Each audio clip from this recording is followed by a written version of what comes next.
Cristo ha resucitado. Aleluya. Verdaderamente ha resucitado. Aleluya. Este es un saludo que nos llega de las iglesias orientales. Allá, todo este tiempo pascual no se saludan de felices Pascuas, qué mal te ves, qué bien te veo. No, el saludo entre nosotros los cristianos tiene que ser esta proclamación. Cristo ha resucitado. Amén. Porque si no, Monseñor, seríamos los más infelices de los seres humanos. Eso es así. Bueno, tengo la dicha de tener aquí a alguien que nos llega de esta isla querida, Puerto Rico, Monseñor Fernando Felices Sánchez. Él actualmente es párroco de la parroquia de la Gruta de Lourdes. Pero Monseñor ha tenido muchos otros servicios dentro de la iglesia. Eso es así. Tiene ya, pues, estaba sacando yo la cuenta, 30 y pico años de ordenado. 32 años de sacerdote. De sacerdote, así que imagínense ya por allá. Voy a leer una serie de sus títulos para ubicarnos qué personaje tenemos hoy aquí, pero antes de eso, ¿qué tal si nos ponemos en las manos del Señor? Porque dice claramente la palabra, el Salmo, que si Dios no construye el edificio, mejor apagamos y nos vamos a otra cosa. Monseñor, ¿nos quiere poner en manos del Señor? Claro que sí. En el nombre del Padre, y del Hijo, y del Espíritu Santo. Amén. Amén. Padre bueno, en Cristo tú nos has dado la mejor noticia. Haciéndolo hombre, hermano como nosotros, has querido adoptarnos a nosotros como hijos. Él asumió nuestra naturaleza para participarnos la suya, la divina. Haz que nosotros profundicemos en este misterio, en este regalo de la Pascua, ser adoptados como hijos tuyos. Esto te lo pedimos como hijos en el Hijo, en el nombre de Jesucristo nuestro Señor. Amén. Amén. Me encanta esa oración que usted hizo, Monseñor, porque me recuerdo mucho de los padres apostólicos que hacen esta frase que dicen, Cristo se humanizó para a la humanidad divinizarla. Eso es así. ¿Qué cosa más incomprensible hasta cierto punto, ¿no? Dios que se hace hombre para a este hombre hacerlo Dios. Qué dicha tenemos de tener a un Padre Celestial. Tenemos toda la familia.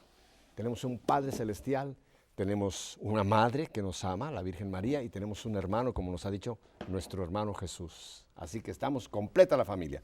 Bien, solamente para ubicarnos en los antecedentes de Monseñor, él ha sido, pues, ha servido como vicario de la parroquia San Fernando de Toa Alta, ha sido secretario de el anterior cardenal Luis Aponte Martínez, ha sido capellán del monasterio de las monjas carmelitas de Trujillo, ha sido rector del seminario mayor de San Juan durante 15 años, ha enseñado teología y otras materias, por eso me tengo que cuidar mucho de qué digo para que la Inquisición no me caiga encima.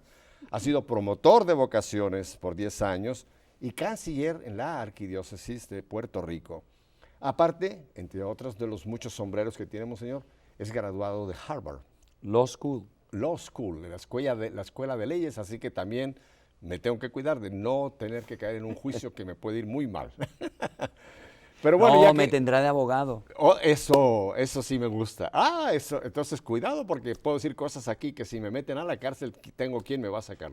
Como a Pedro lo sacaban los ángeles, aquí tengo a mi ángel que me sacaría. El sacerdote saca absuelta a mucha gente del confesionario. Es cierto. Los abogados no necesariamente lo sacan absuelto. Pero lo saca, oiga, de donde podían ir para toda la eternidad, del infierno, que ahí sí, ay Dios mío, ¿para qué entramos en esto?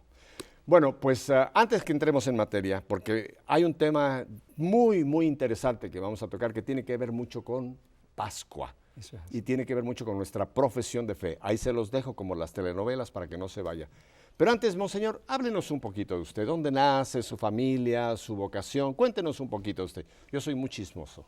Me encanta. Pues yo soy natural de San Juan de Puerto Rico y allí pues nací y me crié hasta que fui a estudiar a Estados Unidos. 14 años estuve estudiando. A los 14 años fui a estudiar a Estados Unidos. De niñito. ¿De 14 años? A los 14 años, sí. Oh, jovencito. De niñito, pues nunca quería ser sacerdote, dicho sea de paso. Era un niño muy bueno. De hecho, nuestra casa, la casa de mis padres, está al lado de un convento de monjas eran las School Sisters of Notre Dame, que eran las monjitas que enseñaban en la escuela parroquial, que era a 2 cuadras de mi casa.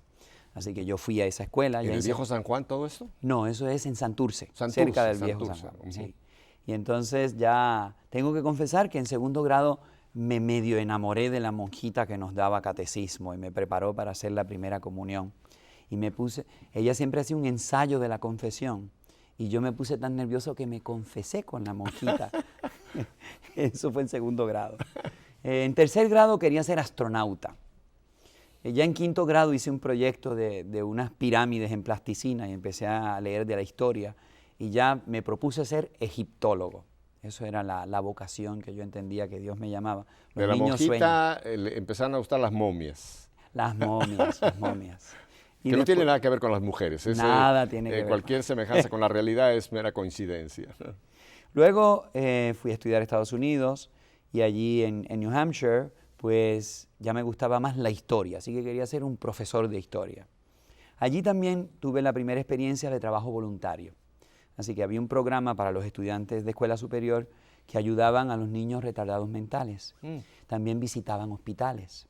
Así que yo me puse a trabajar con esos jóvenes y ese salir de sí, un adolescente que está muy metido en hacer sus cosas, yo creo que ese fue el primer paso, además de una familia, ¿verdad? Y un entrenamiento, por así decir, en el seno de la familia, a la misma vez en la escuela católica, que habían sido muy, muy piadosos. Pues ya fui dando ese paso de buscar servir al otro. Ya cuando pasé a la universidad, en Dartmouth, en New Hampshire también, me recuerdo que el primer día que yo llegué a la universidad, me enteré de que en el Centro de Estudiantes Católicos estaba expuesto el Santísimo. Y fui a la exposición del Santísimo. A partir de ese momento, yo empecé a ir a misa todos los días. Justamente el año anterior, cuando estaba en cuarto año de escuela superior, me había puesto a leer las obras de Santa Teresa de Jesús. Y me puse a leer la vida de Santa Teresa, de la gran santa doctora de la iglesia de Ávila. Y entonces, al leer ese libro dije, si así son los santos, yo quiero ser santo. Oiga, escogió usted un modelo, un modelazo de santo, porque Santa Teresa es una pilar de santo. Claro. Exactamente, es una mujer fuera de serie, extraordinaria. Entonces, ya en la universidad también estaba trabajando en el Big Brother Program, que es un programa federal de uno auspiciar a niños pobres que tienen problemas de identificación con padres porque está el padre ausente. Así que poquito a poco fui cultivando más ese servicio al otro. Déjame alguna pregunta. ¿Y nunca en su variedad de posibilidades estuvo quizá un matrimonio con una mujer, una familia, o eso usted ya lo había como... Me hubiera gustado ser padre, fíjese, tener hijos, pero tengo ahora muchos hijos espirituales. Sí, exacto. Ajá. No tuve así novias ni nada de eso, ¿no? Estaba muy metido en los estudios, ¿verdad? Saqué muy buenas notas y me metí a estudiar historia antigua y medieval. Eso sí, como a los 2 meses, el capellán del Centro de Estudiantes Católicos, que se llamaba Monseñor William Nolan, del Catholic Aquinas House, me dijo, ¿y tú no tendrás vocación para ser sacerdote? Y le digo, no, yo quiero ser profesor de historia. Cada 2 o 3 meses él me volvía otra vez a hacer la pregunta, pero tú no tendrás, porque él veía algo en mí que yo no veía. Pero nada, seguía así. Cuando ya se iba acabando el bachillerato en la universidad, pues ya uno se tiene que hacer planteamientos de dónde voy a prepararme para una profesión en específico, no en estudios generales. Y solicité a varias universidades, sacaba muy buenas notas, así que me iban a aceptar, para hacer maestría en historia, pero solamente estaban cogiendo doctorados. Mi familia, donde mi abuelo era abogado y tenía varios tíos y varios primos que eran abogados, dijeron, ¿para qué no solicitas a una escuela de derecho? Y así lo hice. La providencia divina determinó que me aceptaran en Harvard Law School. Es la escuela, tengo entendido, la escuela más prestigiosa en este país. La más antigua de Estados Unidos y la más prestigiosa. Creo que hay un presidente ahora actual que pasó por allí unos años después de que yo pasé. Ay, ¿para qué tocó usted temas de política? Bueno. Y entonces, pues, me aceptaron en Harvard Law School. Ya viendo que lo que tenía por delante era la abogacía, pues dije, quiero trabajar en derecho penal, trabajar un poco así con las cuestiones criminales, porque mi abuelo era criminalista, entre otras cosas. Y entonces empecé a trabajar en una cárcel de jóvenes adultos que había cerca de mi parroquia. Y allí empecé a trabajar con esos jóvenes de 18 a 21 años que estaban encarcelados para ayudarlos a hacer la primera comunión. Y eso me entusiasmó muchísimo. Entré a la escuela de Derecho, allí conseguí un director espiritual, era un sacerdote valenciano, Salvador Ferigle, que en el cielo esté, y la dirección espiritual me valió mucho. A los 3 meses de conocerme y de darme dirección espiritual y confesarme, me hace esa pregunta. ¿Y tú no tendrás vocación a ser sacerdote? Ya yo me asusté. Porque dije, no ha hablado con el anterior director espiritual y los dos llegan a la misma conclusión. Ajá. Que las viejitas de la parroquia ya me habían dicho que tenía cara de cura. Eso, ¿verdad? Me lo decían continuamente porque me veían que iba a misa frecuentemente. Claro, claro. Y entonces decían, como que tiene algo, ¿verdad? Monseñor, me viene a la mente ese texto famosísimo de Apocalipsis 3:20, ¿no? Aquel que dice, he aquí que estoy a la puerta y llamo. He aquí que estoy a la puerta y llamo. Si alguien oye mi voz. Yo creo que el Señor le tocaba por acá y luego vino y le tocó por acá, a ver cuándo entonces usted escuchaba esa voz que hoy día ya sabemos que sí la escuchó, ¿verdad? La escuché. De hecho, cuando se acabó el primer año de escuela de Harvard Law School, pues yo escuchaba a mis compañeros que iban a trabajar en grandes bufetes en Washington, en Nueva York, otros que iban a ser ayudantes de los jueces del Tribunal Supremo de New Hampshire y de Washington y demás. Y yo iba a trabajar con mis presos, ¿verdad? A prepararlos para hacer la primera comunión. Bueno, tenía usted una audiencia cautiva ahí. Doblemente cautiva. Y entonces, ya al segundo año yo le dije al director espiritual, yo creo que yo no voy a acabar siendo abogado. Es muy árido para mí, muy seco, muy difícil, ¿verdad? Y entonces él me dijo, pero termina tu preparación para ser abogado. Y le hice caso. Todos los veranos, cuando iba a la casa, trabajaba con mis presos, ahí salía contento, alegre. Pues mi mamá me decía que yo podía hacer mucho bien siendo un abogado y quizás llegando a ser un juez. Pero la pregunta no es cuál es el bien que uno puede hacer en una profesión, sino en cómo Dios quiere que tú te desempeñes en la vida profesional. No es como tú quieres, como tus padres quieren, sino lo que Dios quiere. Porque el misterio de la vocación es eso. Dios te capacita con una serie de talentos y capacidades en vista a lo que tú vas a hacer en el plan que Él tiene. Me viene ahora mismo, me vino muchísimo esas palabras del Señor allá en Getsemaní, antes de entrar en su pasión, ¿verdad? Padre, hágase tu voluntad. No la mía. No la mía. Qué palabras más claves. Y en ese momento Jesús acepta la cruz, acepta la redención del género humano. Y qué poco nos queremos hacer esa pregunta, Monseñor. Hágase tu voluntad. Le tenemos miedo a preguntarle a Dios mismo. Cuál es su voluntad y preferimos como hacernos los sordos y hacer la nuestra, ¿verdad? Pero yo acabé haciendo la de Él, no la mía, ni la de mis familias, ni de mis amigos. Un amigo, cuando yo dije que iba a entrar al seminario, me dijo que yo estaba loco. ¿Y qué dijo papá y mamá? Pues mi papá dijo, yo sé que tú cuando piensas las cosas, las piensas ponderadamente y yo te apoyo. Mi mamá seguía pues un poquito preocupada, decía que si yo quiero hacer el bien, ¿por qué no en la profesión de abogado? Y dije, bueno, pues yo voy a coger la reválida. Regresé, me gradué con altos honores de Harvard Law School, cogí la reválida y al día siguiente de acabar la reválida, de tomar el examen, me monté en un avión y llegué una semana tarde al seminario. Estábamos todavía en el pontificado de Juan Pablo I. Así que al mes de haber entrado al seminario, se moría el Papa y elegían a Juan Pablo II, que fue pues mi padre espiritual, ¿verdad? Como sacerdote, ya desde el primer mes de seminario que estaba estudiando en Boston. Le voy a tener aquí porque quiero enviar un saludo. Tengo entendido que usted tiene todavía la dicha de tener a papá y mamá aquí con usted. Sí. ¿Ellos nos están viendo en este momento? Yo creo que sí. ¿Papá se llama igual que Don usted? Fernando. Fernando. ¿Y mamá? Doña Ana. Doña Ana y don Fernando, gracias por este sacerdote. Se los agradecemos porque ustedes tienen mucho que ver que hoy día tenemos a este hombre en la iglesia sirviendo como sabemos que le está haciendo. Así que Dios los bendiga. Muchas gracias. ¿Y su hermana también nos está viendo? Yo creo que sí, en Nueva York.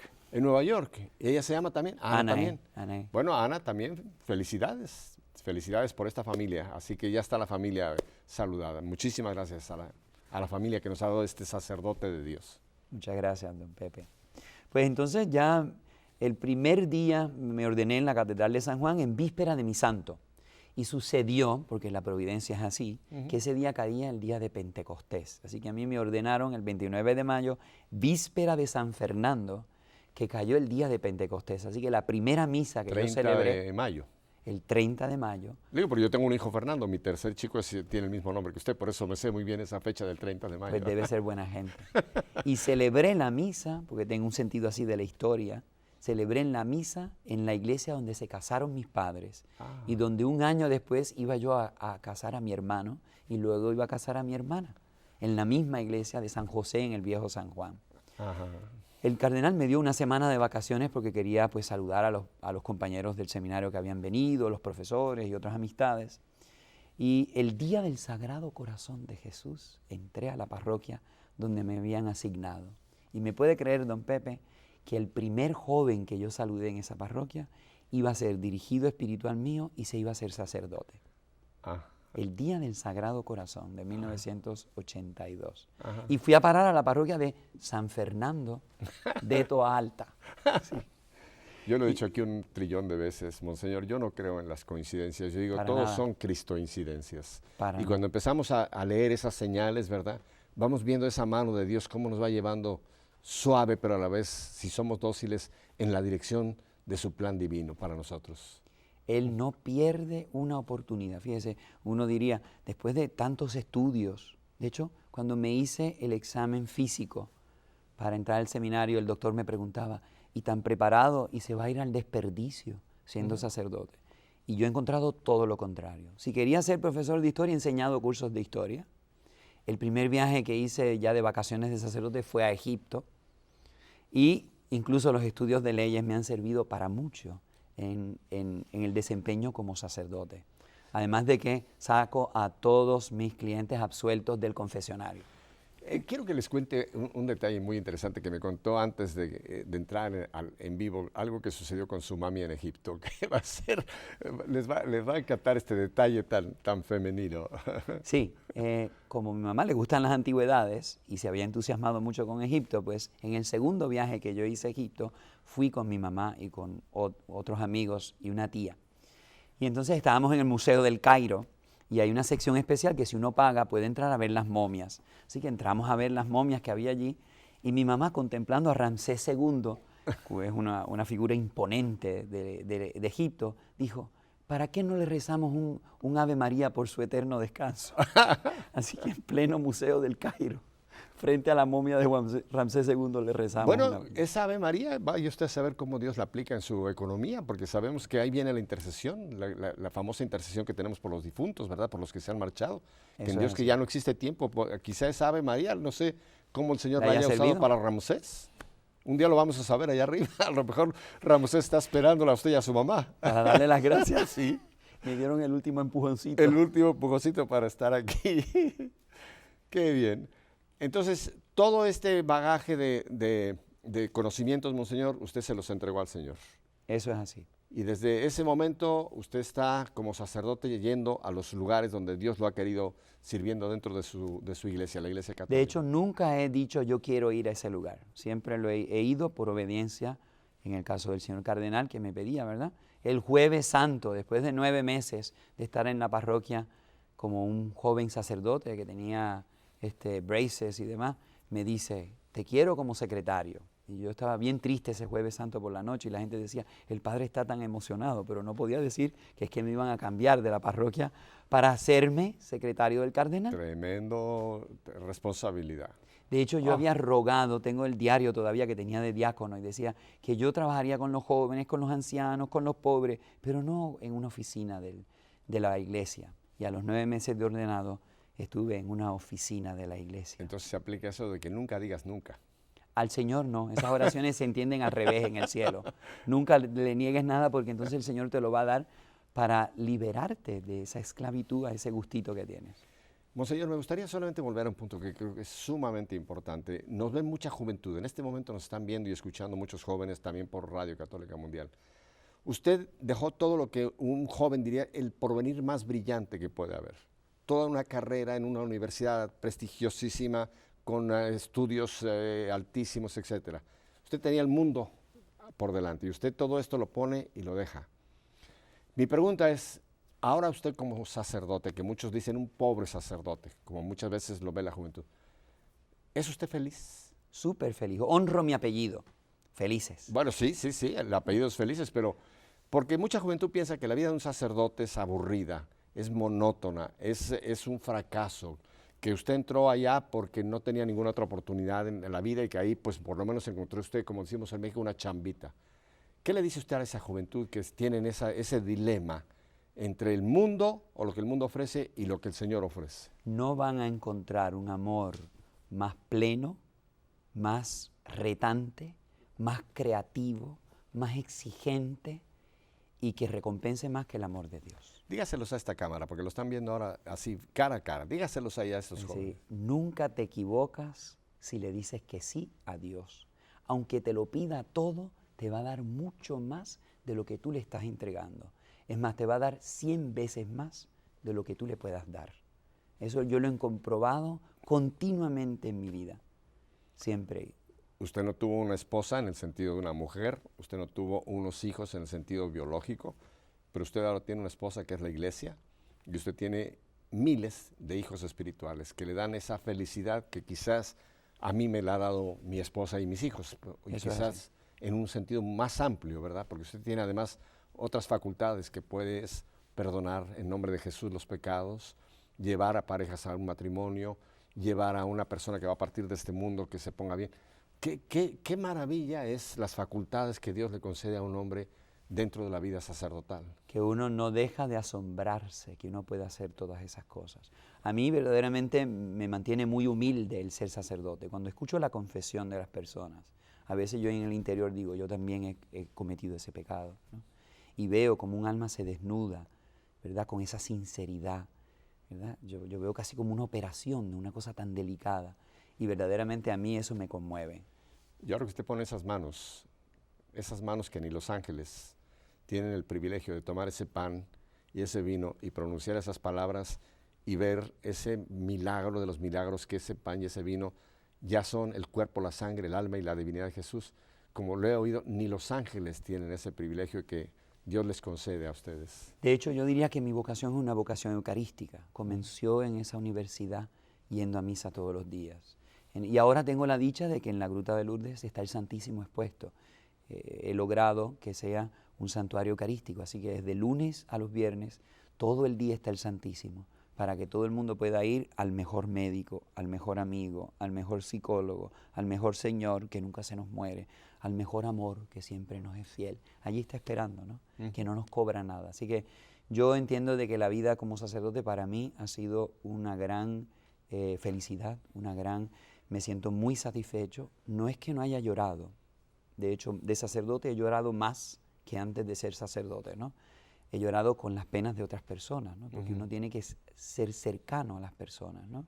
Y llorar con los que lloran y alegrarse con los que se alegran, ¿no? He trabajado con familias, con jóvenes, he trabajado con pobres, he trabajado con almas que a mí me sobrecogen. Me recuerdo una viejita que tenía un hijo paralítico desde pequeño, ella tenía 40 años. Esa señora todos los días levantaba a ese joven, que ya pesaba mucho, ¿verdad? Lo sentaba, lo alimentaba, lo bañaba.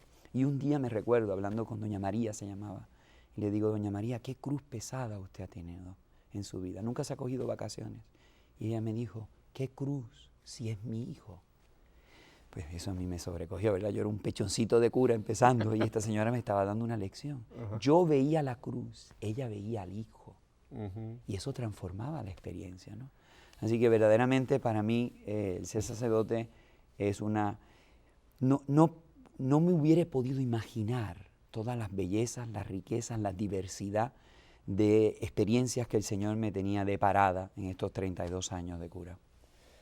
Tenemos que ir a unos breves mensajes y Monseñor y yo estaremos fielmente aquí sentaditos esperando que usted no se nos vaya de allá, porque vamos a tocar un tema que creo que de toda esta experiencia de Monseñor le va a enriquecer, algo que hemos hablado un poquitín y creo que va a ser algo muy novedoso lo que usted va a escuchar, así que ni se le ocurra cambiar de canal, porque solo Dios sabe dónde iría usted a parar. Quédese aquí en el esplendor de la verdad. Volvemos enseguida.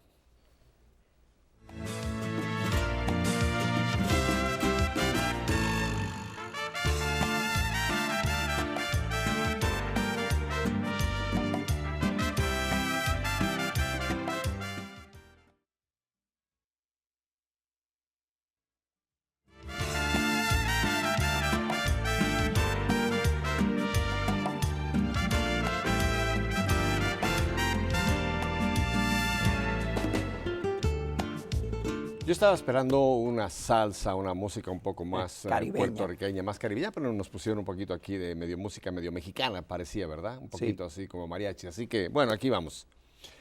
Monseñor, el Papa, nuestro Papa Emérito Benedicto, en el año de la fe, que recién pasamos, y que para mí fue una tristeza que hayamos dicho, se cerró el año de la fe, cuando deberíamos haber dejado correr el ciclo de la fe, con lo que el Papa tenía como visión para todos nosotros, que era que nuestra fe pasara a ser vida. Y una de las cosas que él nos pidió muchísimo durante la preparación al año de la fe, cuando nos dio la carta preparatoria, etcétera, era que fuéramos a nuestra profesión de fe, al credo. Y era una observación que yo hice varias veces aquí, Monseñor. Muchas veces creo que podemos caer en repetir una oración como pericos, como loros, repetirla verbalmente, pero nuestra mente y nuestro espíritu estar completamente. Y creo que la profesión de fe, ahí está nuestra fe. Por eso llamamos el compendio de fe, nuestra profesión de fe. Pero hay una parte de esta profesión de fe que creo que sería muy importante que usted nos hablara un poquito, dados sus conocimientos, que es algo que a mí me han preguntado mucha gente. Creo que entendemos muy bien, creo en Dios Padre, creo en Dios Hijo, creo en el Espíritu Santo, creo en la Iglesia, pero hay una parte de fe cuando decimos resucitó, pero antes de esto descendió a los infiernos.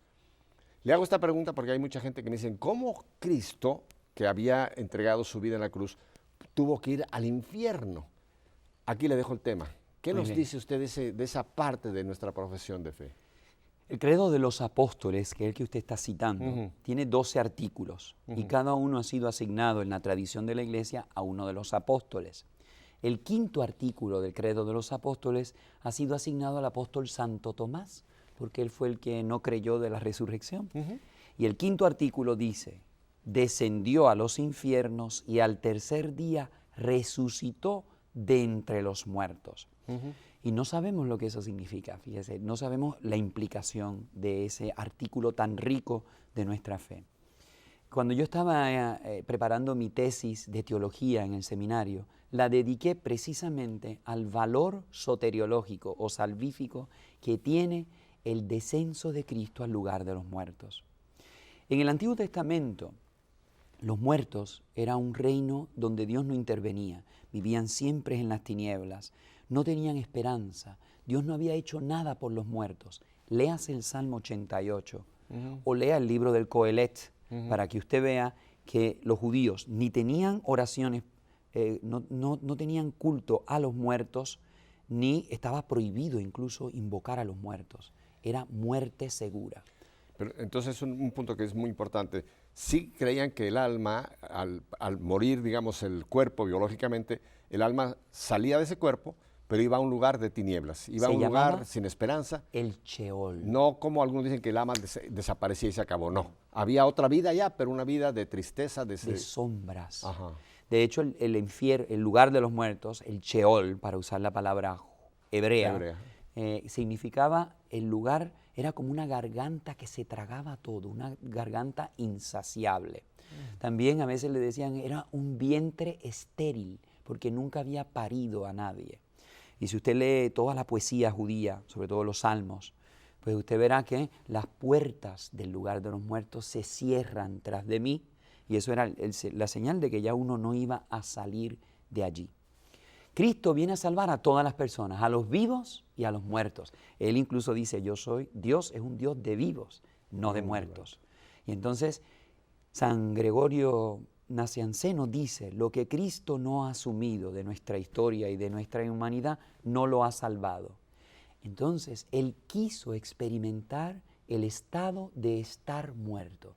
Así que en el momento en que Cristo muere en la cruz, su alma se separa de su cuerpo, eso es lo que quiere decir la muerte, ¿verdad? El cuerpo queda en la cruz y luego lo van a enterrar. Y esa alma, ¿a dónde va?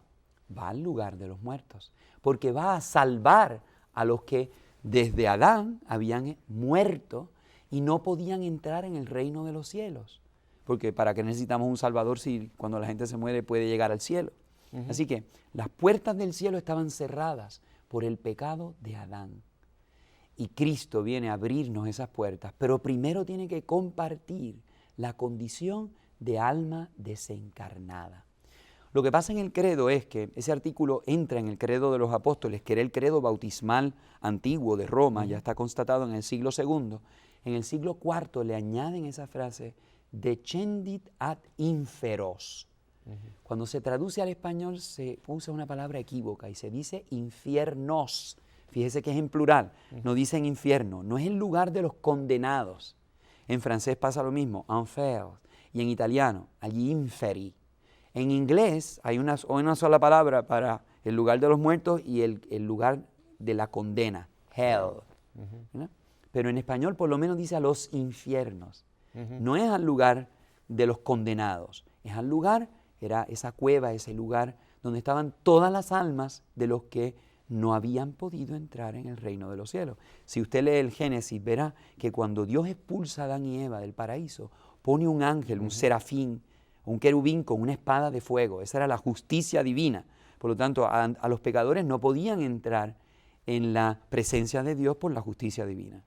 Y los santos padres nos dicen, el agua y la sangre que emanan del costado de Cristo apagan esa llama que nos impedía entrar, accesar al paraíso. De hecho, él le dice al buen ladrón, hoy estarás conmigo en el paraíso. San Ambrosio dice, estar con Cristo es estar en el paraíso.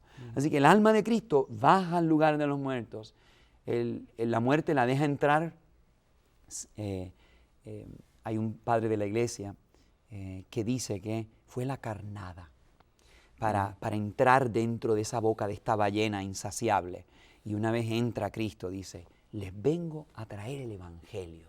Me encanta esa figura, o sea que Cristo se ofreció como carnada para que este túnel, esta boca, se lo tragara y él pudiera entrar a ese lugar y romper esas puertas.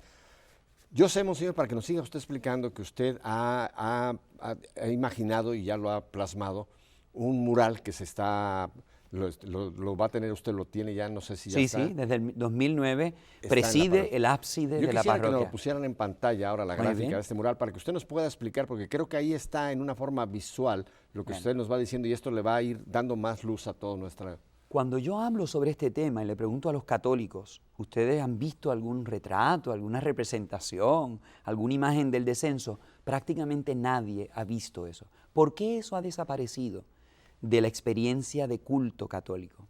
Pues tiene muchas razones, ¿verdad? En la Edad Media se representaba este misterio, Cristo bajando a estas pequeñas almitas, ¿verdad?, que estaban allí para salvarlas. Ya en el siglo VIII, creo que están viendo una representación del siglo VIII de Roma, es la primera representación. Cristo baja con el Evangelio en mano y agarra a Adán para llevárselo consigo.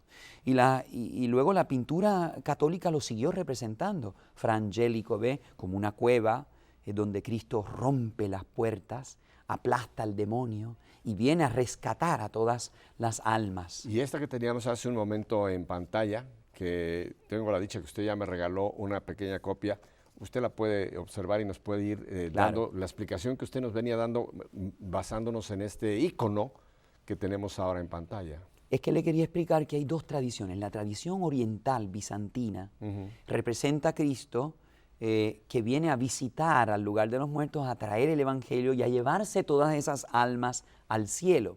Hay una representación muy curiosa de un pintor español que se llama Bartolomé Bermejo, de finales del siglo XV, que es Cristo entra con todos los santos, sus ancestros, toda la gente que había vivido desde el principio, que se habían salvado, ¿verdad?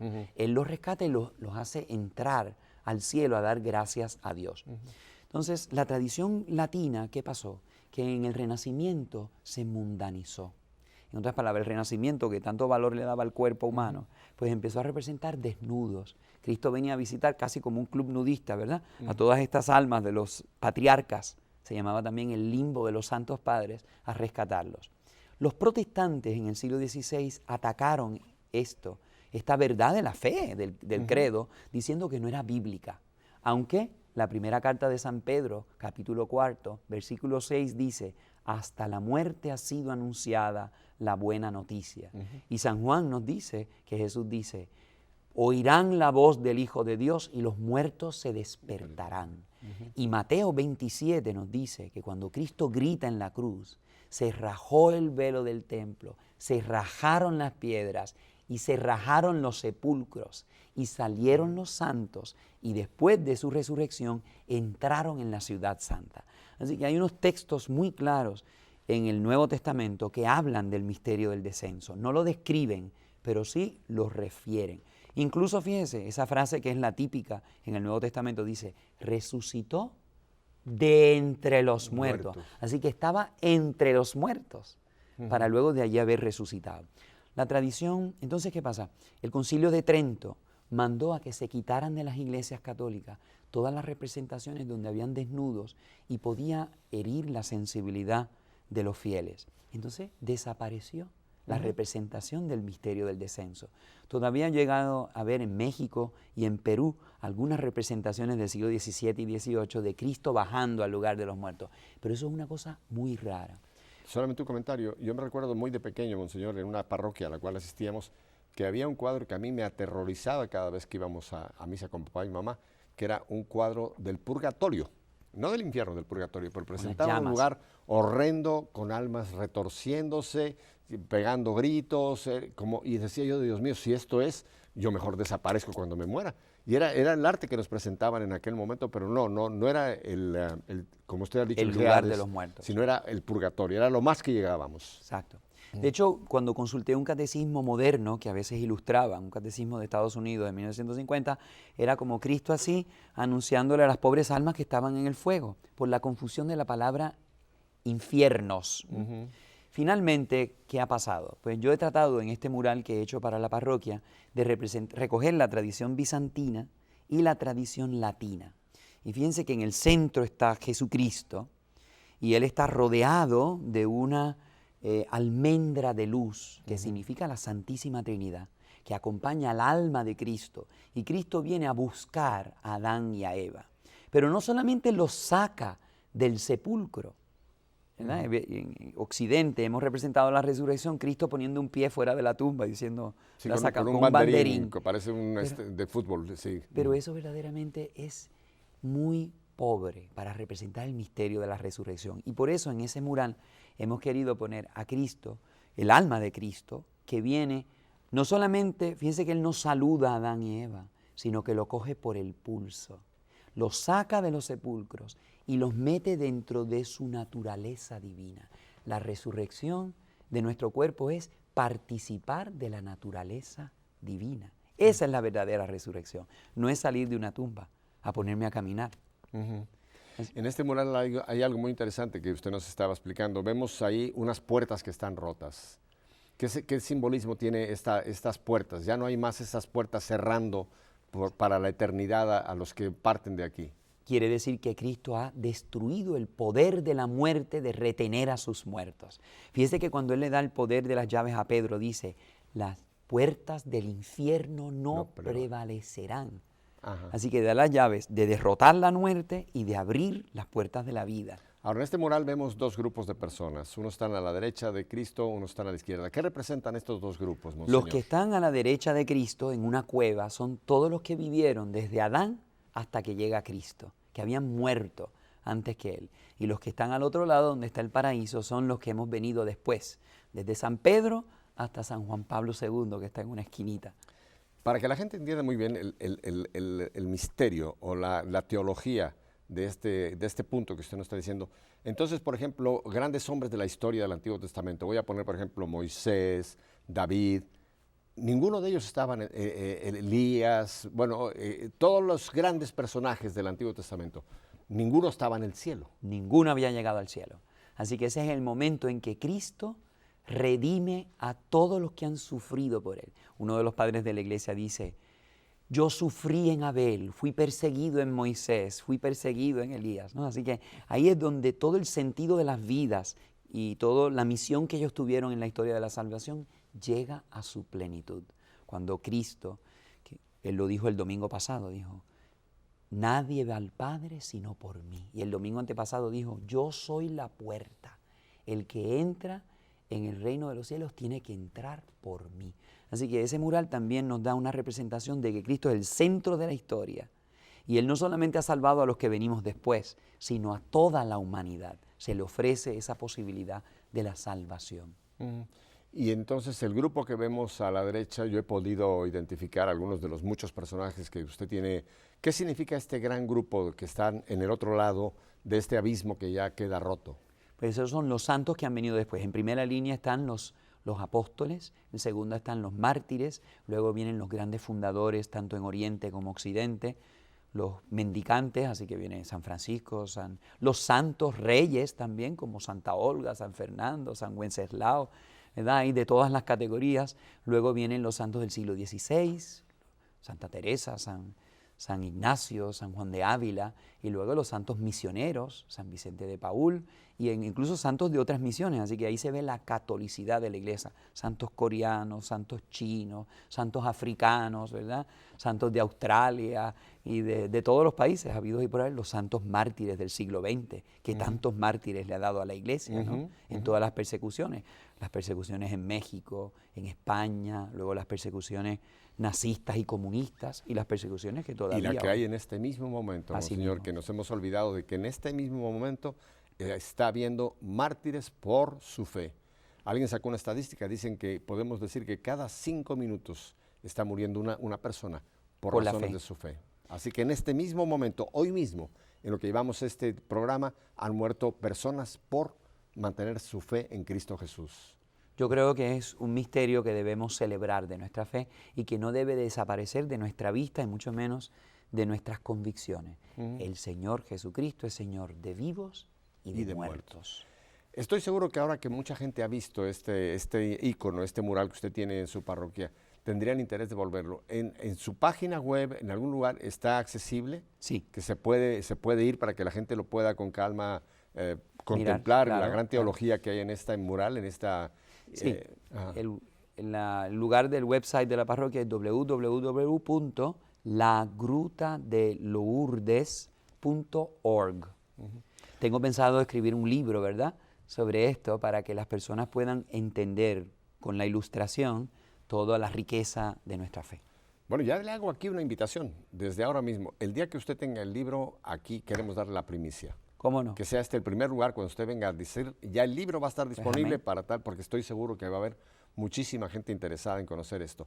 Monseñor, para redondear este punto, esto es dogma de fe. Sí, señor, es un artículo del credo. Por eso, esto, el que no crea en la resurrección que Jesús fue, que trajo a todos los santos anteriores, esto sería realmente un problema grave de fe. Claro que sí. No está reconociendo que Cristo es Señor de la historia y Salvador de toda la humanidad. Le hago esta observación, Monseñor, porque yo sé que hay teólogos católicos, que por ejemplo cuestionan la resurrección de Jesús. Incluso hay algunos teólogos que mencionan que es un fantasma lo que después se les presenta a Tomás, esos 40 días que el Señor que estamos celebrando en estos días, que eso fue más bien como una alucinación que tuvieron. ¿Qué puede hacer un católico? ¿Dónde puede un católico realmente encontrar la verdad y tener cuidado con cosas que circulan aún dentro de nuestra iglesia, Monseñor? Vaya al Catecismo de la Iglesia Católica. Miren, el Catecismo de la Iglesia Católica del 632 al 637, ese es el numerito, ¿verdad? De los acápites en el Catecismo de la Iglesia Católica, ahí le explican, Cristo descendió a los infiernos. Y otra observación muy importante, el que diga yo soy teólogo católico y no creo en dogmas de la fe no es católico. Se dirá teólogo, ¿verdad? Porque sabe de teología, pero no es católico. Así que eso es muy importante, que uno sepa. Mire, todos los papas, Ratzinger, el Papa Ratzinger, y no digamos Juan Pablo II, han hablado de este tema. Así que esto no, yo no puedo decir que yo sigo siendo católico y selecciono lo que me gusta y lo que no me gusta de la fe. Pero usted acaba de tocar un punto que creo que es capital. En todo hogar católico tiene que estar el catecismo de la Iglesia Católica como un punto de referencia. Claro. No como un adorno en el librero. Exacto. Sino cualquier cosa, cualquier situación, duda, vaya yo al allí catecismo, vaya al índice y ahí tiene usted lo que es la doctrina de la Iglesia. Ninguna religión en el mundo tiene eso. Usted trate de hacer eso con el Islam y no lo va a poder encontrar. O con el budismo, no. Nuestra religión está en blanco y negro, ahí está estipulado y explicado todo, para que el que quiera saber pueda encontrar. Monseñor, quisiera aprovechar los pocos minutos que me quedan de su tiempo por lo siguiente, que usted como puertorriqueño, yo sé que se está, por nuestra América, se está introduciendo una asociación de la Virgen del Rosario del Pozo. Yo quisiera que usted nos diera un poquito de luz respecto a esta aparición o a esta advocación, como le queramos llamar, porque sé que está creando mucha zozobra. Denos una semblanza brevemente de esta asociación y de estas apariciones que muchas andan por ahí. ¿Qué podemos hacer con este tipo de fenómenos? El catecismo nos dice que las apariciones nos recalcan y nos subrayan, nos recuerdan lo que ya el Evangelio nos ha dicho. Así que no le añaden, ni cambian, ni modifican el Evangelio. Las revelaciones privadas, incluso cuando las iglesias las aceptan, son opcionales. Uno no tiene que creer ni en la Virgen de Fátima ni en Lourdes. Eso es opcional. La iglesia lo que dice cuando aprueba Fátima o Lourdes es: usted puede creer en eso, ¿verdad? Pero no obliga a nadie a creer en eso. Así que el primer punto de las revelaciones y las apariciones. Este punto creo que es importantísimo que usted lo lleve muy claro. Son apariciones de tipo privado. Sí. Y aquí me atrevo yo incluso a incluir una que está muy, muy querida por todos nosotros, que es incluso Guadalupe, la Virgen de Guadalupe. O sea, todas estas, si usted no creyera, no se va a ir al infierno, ni deja de usted de ser católico por eso. Exactamente. Ok, pero sí tomamos muy en serio que la Iglesia las ha recomendado. Entonces ya con eso ya tenemos una señal muy clara de... Para la Iglesia aprobar una supuesta revelación pasa un proceso de investigación. Sí. Y ya esta asociación, porque esto supuestamente ocurrió en Puerto Rico, en el pueblo de Sabana Grande, en el 1953. Y el obispo de ese momento y los obispos subsiguientes de la diócesis de Mayagüez, pertenece a Sabana Grande, han estudiado los eventos fundantes. ¿Qué ocurrió en esa? Supuestamente unos niños que estaban en una escuelita cerca de un pozo vieron a una señora que se apareció, que entró en el salón de clase, que les dio clase y que luego pues hubo una lluvia Los niñitos acababan de ver la película de Fátima que estaban pasando por el cine en el 1953 y un poco la quisieron como que experimentar. Puertorriquizar. Eso. Pero esto después de los eventos que sucedieron, que fue la gente, algunos no vieron nada, otros vieron, dijeron que vieron, esto se apagó 30 años después, en el 1983. El único supuesto de los 12 niñitos que eran videntes, el único que todavía estaba hablando de eso, Juan Ángel Collado, pues entonces vuelve otra vez a abrir y a decir que él tiene un mensaje, que él tiene una misión para la iglesia de restituirla al verdadero camino. Cuando el obispo de Mayagüez hace el estudio, determina que allí no hubo nada sobrenatural, que no se puede creer que hubo esa revelación. Y eso ha sido confirmada, esa determinación, por las máximas instancias de Roma. Es decir, el cardenal Ratzinger, a quien tuve el gusto de conocer antes de ser papa, en el 1998, cuando me presentaron, me dijo: de Puerto Rico, la Madonna del Pozo. Así que Roma determinó que eso era, la determinación del obispo del lugar era verdadera y que no hubo una aparición allí. Después de la aparición se montó toda una misión que ha ido a México, a Centroamérica, a Perú, Estados Unidos, a España, y que sigue penetrando. Ahora, le hago esta pregunta porque este tipo de asociación vienen con muchos elementos católicos. Están hablando de María, a la cual amamos entrañablemente. Están hablando del Santo Rosario.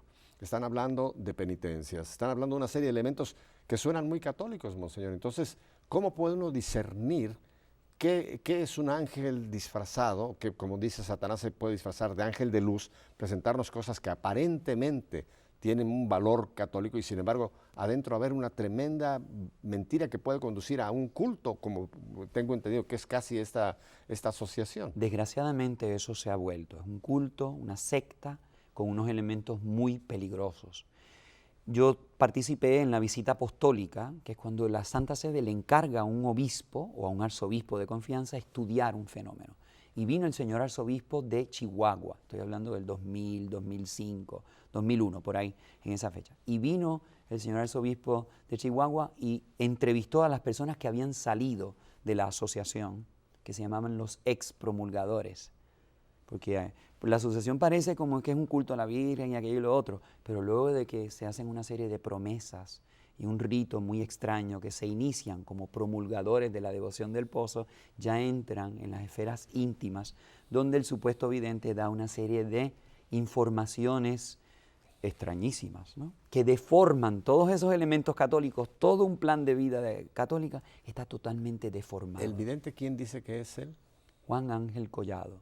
Sí, pero ¿quién dice que él Bueno, algunos de los que han estado dentro y han recibido comunicaciones de él pretende ser Juan el apóstol, que todavía vive entre nosotros. Juan, el ángel que trae portando las nuevas noticias, collado, porque felices son los pies que sobre los collados nos traen el evangelio, la buena noticia. Así que Roma ya ha determinado, e incluso el nuevo obispo de Parral, en Chihuahua, en el estado de Chihuahua, en México, el anterior obispo había aprobado, los sacerdotes de este grupo, las monjas de la restitución que se llamaban, y el nuevo obispo del Parral ya ha desamblado, ¿verdad? Ha desautorizado este grupo. Me quedan muy poquitos minutos, monseñor. En un par de minutos usted nos podría describir, usted que ha tenido oportunidad de tocar gente que ha estado envuelto, ¿qué ha encontrado usted de las gentes que han participado en esto? Bueno, son personas que están marcadas por una experiencia donde se les ha lavado el cerebro, donde se les ha privado de libertad, se les ha privado de sueño, se les ha privado incluso hasta participar en el entierro de sus propios padres, porque eso es una debilidad espiritual. Incluso ha habido casos de abuso sexual, ha habido casos de explotación, de casi esclavitud, ha habido amenazas de muerte, así que es una cosa siniestra. Y creo que hay un aprovechamiento económico bárbaro en cuanto a los dineros también, o sea que es realmente una esclavitud en la que cae uno bajo este tipo. Una profesora de la Universidad Católica de Puerto Rico, que estudió el fenómeno y escribió un libro porque es una experta sobre las sectas, dijo que el único elemento que le faltaba a la Asociación de la Virgen del Pozo para hacer una secta peligrosa como la de Jimmy Jones y todas estas que cometen suicidio es el que vivieran en una comuna. Ese era el único elemento que le faltaba. Vender sus casas y entrar en un terreno y tratar de vivir una cercanía. Porque el mundo se está acabando y aquí tenemos el profeta, este señor dijo que él conoce los rostros de todos los que se van a salvar. Porque ellos son también de los que creen que viene el milenio donde todo va a ser destruido, excepto ellos. Ellos son los que se van a salvar. Monseñor, desgraciadamente en este momento hay muchas apariciones por todas partes del mundo. ¿Cuál sería en un minuto su consejo? ¿Cómo puede uno, determinada aparición, saber qué hacer? San Juan de la Cruz nos dice, todo lo que Dios nos quiere decir nos lo ha dicho en Cristo Jesús. Ya no tiene más palabras. Hacerle caso a la iglesia. Con lo que la iglesia nos presenta tenemos más que suficiente. No necesitamos inventarnos nada ni estar buscando, ¿verdad?, suplencias. Ciertamente, la Virgen de Guadalupe, Fátima, nos han ayudado a apreciar la fe que ya teníamos.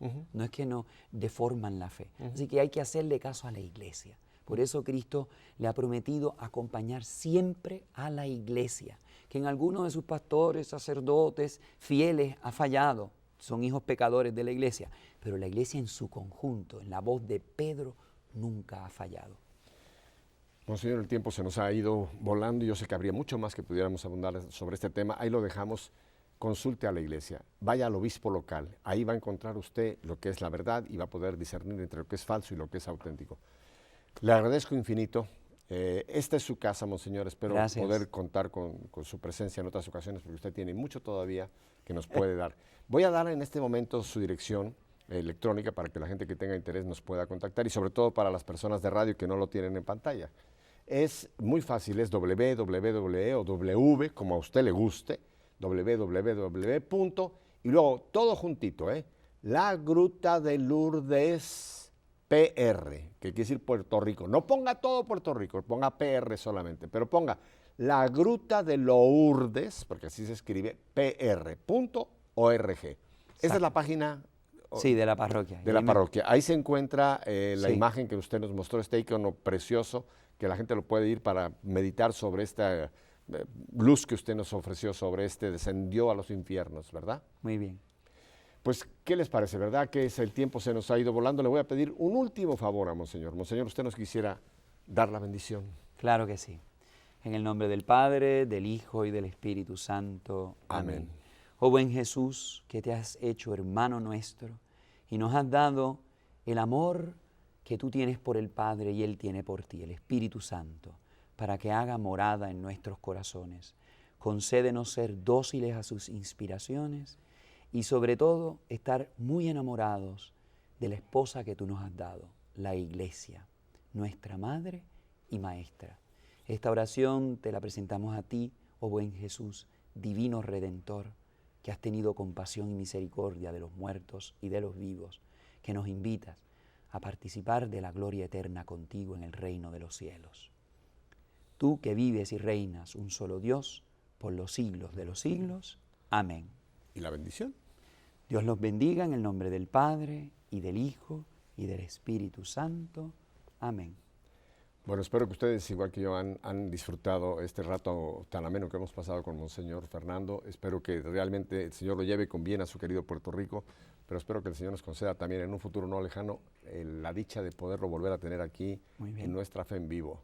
Ya sabe que esta es su casa, Monseñor. Gracias, don Pepe. Y les tengo una sorpresa. Algún día vamos a poder ofrecer con Monseñor este icono ya impreso. Vamos a ver cómo se hace. Bien. Con atrás exactamente todos los personajes para que usted lo pueda tener y lo pase a su familia, lo enseñe usted a otros. Amén. Si Dios nos concede una semana más de vida, yo no pido mucho. Aquí los espero el próximo lunes a esta misma hora, aquí por nuestra queridísima EWTN. Hasta entonces.